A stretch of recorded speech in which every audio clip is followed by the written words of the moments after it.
Maintenant, on va discuter les mesures de dispersion et de tendance centrale. Dans cette présentation, on va discuter les mesures de tendance centrale, ce que contient le mode, la médiane et la moyenne, et aussi les mesures de dispersion, ce qui contient la portée, la variance et l'écart type. Le mode. Le mode est tout simplement la valeur qui apparaît le plus souvent dans une base de données. Si notre base de données contient les valeurs suivantes, le mode est tout simplement 3, parce que c'est la valeur qui apparaît le plus souvent. La médiane.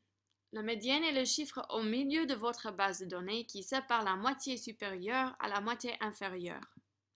Pour trouver la médiane, nous ordonnons toutes nos valeurs de plus bas jusqu'au plus haut.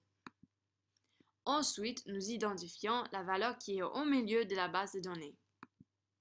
Par exemple, si notre base de données contient les valeurs suivantes, voilà, il y a 9 valeurs, donc la 5e valeur est la médiane. Et dans cet exemple, ça c'est 6. La moyenne. La moyenne est la valeur moyenne de la base de données. Pour calculer la moyenne, nous devons tout simplement additionner tous les chiffres ensemble et diviser par le nombre des chiffres qui sont dans la base de données. Et ça, c'est très simple. Alors, si notre base de données contient les valeurs suivantes, on commence par les additionner et nous diviser par 7. Et on aura 20,57.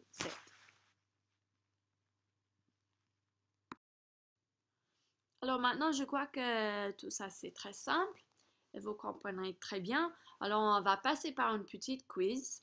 Alors, on va lire le quiz et puis je veux que vous appuyez sur pause pour compléter le quiz. Et une fois que vous terminez, vous pouvez recommencer la présentation. Alors, qu'est-ce qu'on a? Un examen est distribué à des étudiants de statistiques débutants. Sur un total de 10 points, les résultats ont été les suivants. Qu'est-ce que la médiane? Qu'est-ce que le mode? Et qu'est-ce que la moyenne? Alors, appuyez sur pause et complétez le quiz. Maintenant que vous avez terminé le quiz, on va continuer. Imaginez la base de données suivante. Si nous mettons cette base de données en forme d'histogramme, on va voir ça. Et il faut noter que la moyenne dans cette base de données et la médiane sont pareilles, c'est 53. Maintenant, je veux que vous voyez une base de données qui est un peu différente, avec la visualisation suivante. Et il faut noter que ici dans cette base de données, la moyenne et la médiane sont aussi pareils. Ils sont tous les deux 53. OK? Mais si vous avez remarqué que selon la visualisation, ces deux bases de données sont différentes. Alors, si on suit seulement les mesures de tendance centrale, on peut décider que ces deux bases de données sont pareilles parce que la moyenne et la médiane sont pareilles. Ils sont pareils dans les deux bases de données. Mais on voit très bien, selon les visualisations, qu'ils sont un peu différents. Alors cela, ça s'appelle la dispersion. Les différences entre ces différentes bases de données est représentée par ce qu'on appelons une mesure de dispersion. La dispersion mesure la dispersion des données dans la distribution.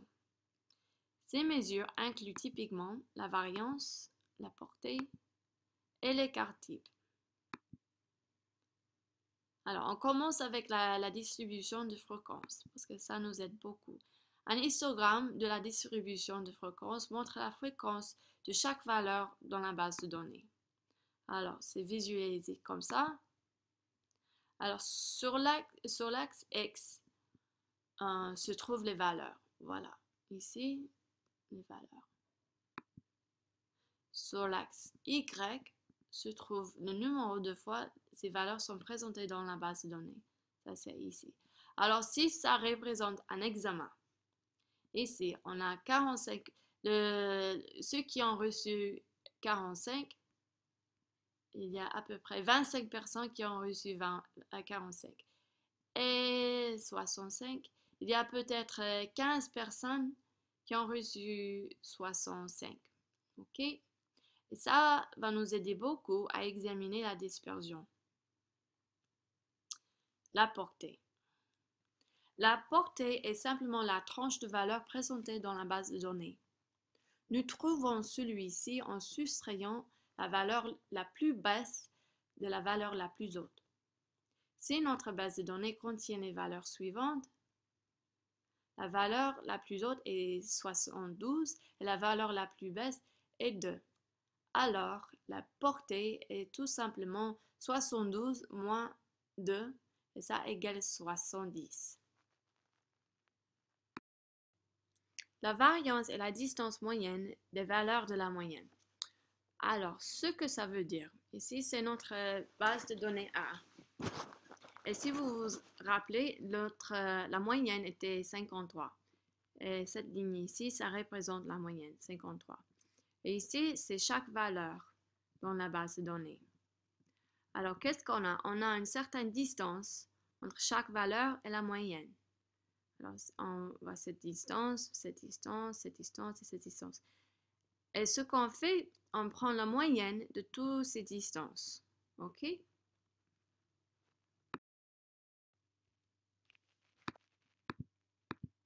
Pour calculer la variance, nous calculons la moyenne pour toute la base de données. Nous prenons la différence de chaque valeur et la moyenne. Et nous prenons la racine de chaque résultat. Et enfin, nous arrivons à une moyenne des résultats. Avec Excel, pour calculer la variance, vous entrez la formule VAR et aussi la range de données. Alors, par exemple, pour la base de données A, nous avons les valeurs suivantes. Et nous savons déjà que la moyenne est 53. Ensuite, nous devons soustraire chacune de ces valeurs de la moyenne et prendre la racine carrée des résultats. Ça se montre ici. Ici, on a les valeurs. Et ça, c'est le symbole pour le moyen. Et on le prend carré. Donc, notre équation complète est la suivante. Ici, les valeurs, moins la moyenne, carré. Et en prenant le moyen de tout ça, on le divise par 9 parce qu'on a 9 valeurs. Le résultat, c'est 1998,4. L'écart type. L'écart type est presque semblable à la variance, mais il est standardisé pour qu'on puisse le comparer à la base de données originelle. Pour calculer l'écart type, nous prenons la racine carrée de la variance. Dans notre exemple ci-dessus, nous avons trouvé que la variance était 1998. Si nous prenons la racine carrée, nous obtenons 44,7. Et ça, c'est beaucoup plus facile à travailler avec ce petit chiffre que la grande chiffre comme avant avec la variance. En Excel, pour calculer l'écart type, vous tapez la formule STDEV et avec la portée désirée.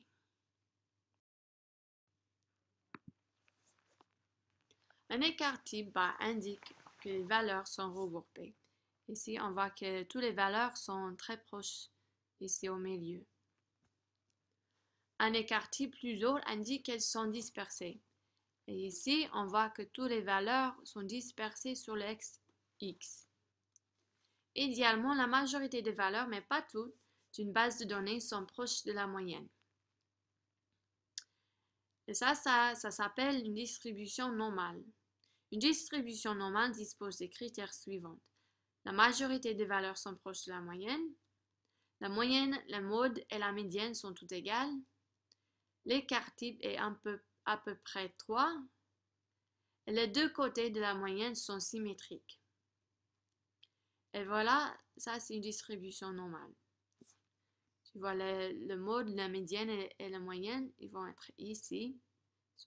Elles sont tous égales.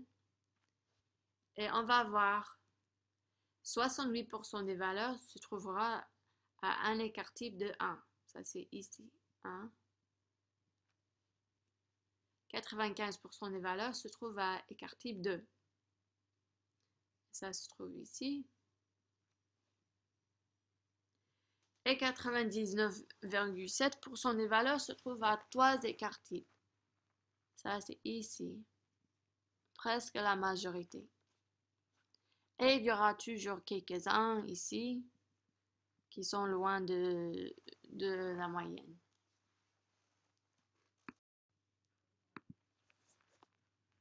Un écart type indique que les valeurs sont regroupées. Ici, on voit que toutes les valeurs sont très proches, ici au milieu. Un écart type plus haut indique qu'elles sont dispersées. Et ici, on voit que toutes les valeurs sont dispersées sur l'axe X. Idéalement, la majorité des valeurs, mais pas toutes, d'une base de données sont proches de la moyenne. Et ça s'appelle une distribution normale. Une distribution normale dispose des critères suivants.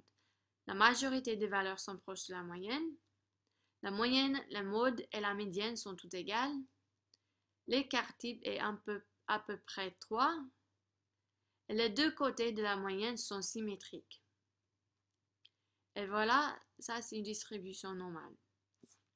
Tu vois, le mode, la médiane et la moyenne, ils vont être ici. Elles sont tous égales.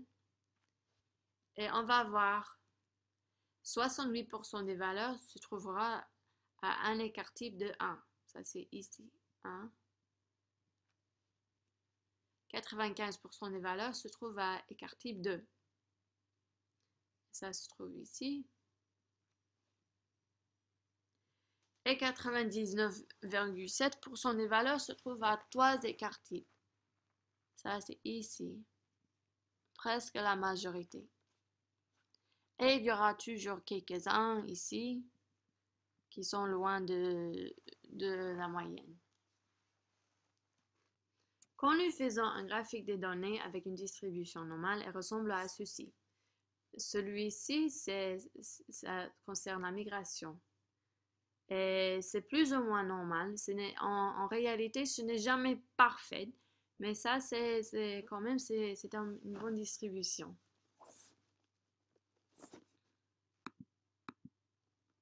Alors, quand la moyenne, la médiane et le mode ne sont pas égales, nous observons peut-être une distribution asymétrique.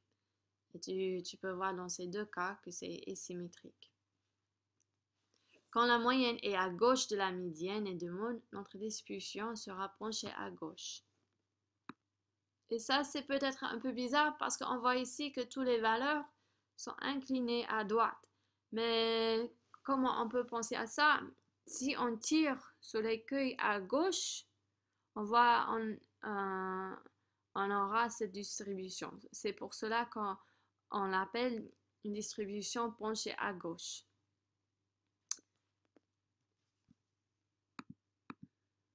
Et quand la moyenne est à droite de la médiane et du mode, notre distribution sera penchée à droite. Ça, c'est la même chose ici. Même si toutes les valeurs sont inclinées à gauche, qu'est-ce qu'on fait? On tire l'écueil à droite. Et c'est pour cela qu'on dit que c'est penché à droite.